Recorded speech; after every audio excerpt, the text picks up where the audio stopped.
بسم اللہ الرحمن الرحیم۔ آج ہم بات کریں گے چارے کی تاریخ اور اس کی اہمیت کے بارے میں۔ دور حاضر میں چارہ جات جو ہیں یہ انتہائی اہمیت کے حامل ہیں، کیونکہ پہلے تو انسان صرف اپنی ہی خوراک کے بارے میں فکر مند ہوتے تھے، لیکن اب ان کی خوراک کا زیادہ تر حصہ جانوروں پر مشتمل ہے۔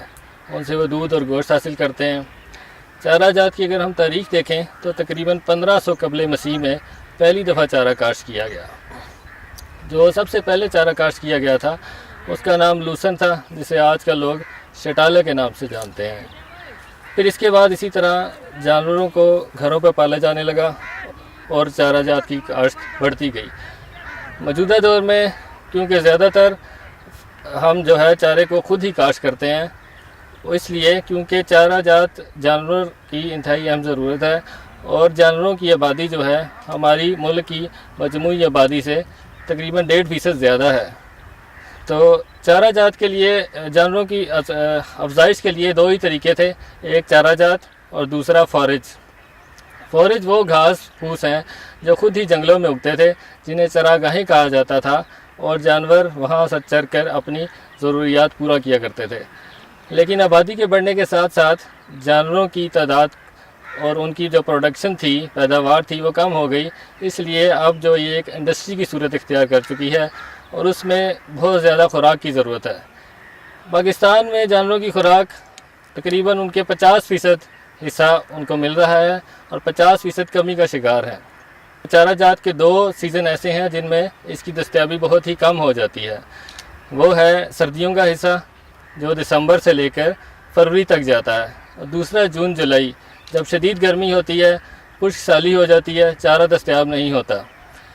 اس میں چارے کی ایک دوسری قسم یا اسے کہیں دوسری ٹیکنیک اختیار کی گئی، جس میں ہم چارہ جات کو محفوظ کر لیا کرتے تھے۔ اس میں محفوظ کرنے کے 2 ہی طریقے ہیں۔ ایک، جس سیزن میں چارہ وافر مقدار میں موجود ہو، آپ اسے سکھا لیں۔ اسے ہم سکھا کر رکھ لیتے ہیں یا بنڈلز میں باندھ لیتے ہیں، اور بوقت ضرورت استعمال کیا جاتا ہے۔ اچھا، پاکستان میں انسانوں کی آبادی کل تقریباً 22 کروڑ ہے، جبکہ جانوروں کی آبادی 22 کروڑ سے 30 لاکھ زیادہ ہو چکی ہے، جس لیے اس سے پتہ چلتا ہے کیونکہ ان کی خوراک بھی ہم سے زیادہ ہے، اور فی جانور جو بڑا جانور ہے اسے تقریباً 40 کلو سبز چارہ دن کی ضرورت ہوتا ہے۔ تو چارہ جات میں سب سے اچھا جو ہے وہ سبز چارہ ہی ہوتا ہے، کیونکہ یہ زود ہضم ہوتا ہے، اور اس سے جانور کی پیداوار پہ فوری طور پر اثر پڑتا ہے، اور جانور بھی خوش رہتے ہیں۔ تو چارہ جات کی جو دوسری قسم جو میں آپ کو بتا رہا تھا، اسے پریزرو کرنے کی یا محفوظ کرنے کی، وہ سائلج ہے۔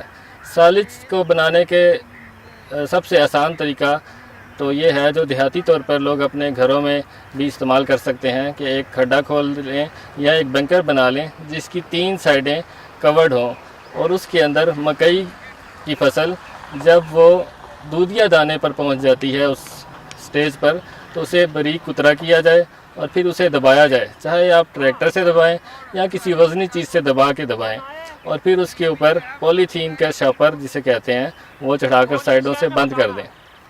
تقریباً 1 ماہ گزرنے کے بعد 1 ماہ سے 40 دن تک اس میں خمیر پیدا ہو جائے گا اور وہ محفوظ ہو جائے گا۔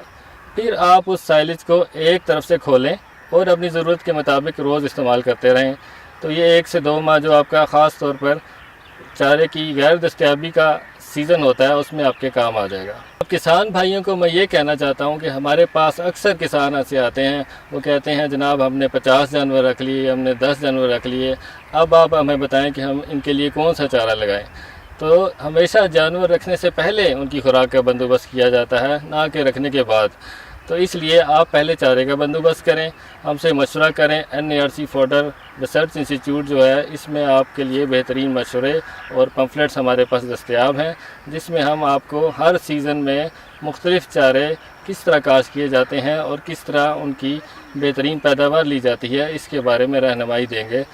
تو چاروں کے لیے سب سے ضروری جو چیز ہوتی ہے وہ چارے کی سلیکشن ہوتی ہے، کہ آپ نے کون سا بیج لیا ہے، آپ نے چارے والا بیج لیا ہے یا صرف بیج پیدا کرنے والی فصل کا بیج لے لیا ہے۔ جس طرح مکئی میں ہوتا ہے، مکئی میں چارے کی الگ فصلیں ہیں، باجرے میں بھی چارے کا الگ بیج دستیاب ہے۔ تو لوگ کیا کرتے ہیں، ہائیبرڈ بیج لے لیتے ہیں جو کہ چارے کے لیے نہیں ہوتا۔ اس وجہ سے انہیں پیداوار نہیں ملتی اور وہ کہتے ہیں کہ ہمارے جانوروں کی خوراک پوری نہیں ہو رہی۔ تو آپ ہمیشہ ہم سے مشورہ کر کے ہی چارہ کاشت کریں تاکہ ان کی پروٹین یعنی لحمیات ان کے پورے ہو سکیں اور جانور بہتر پیداوار دے سکیں۔ شکریہ۔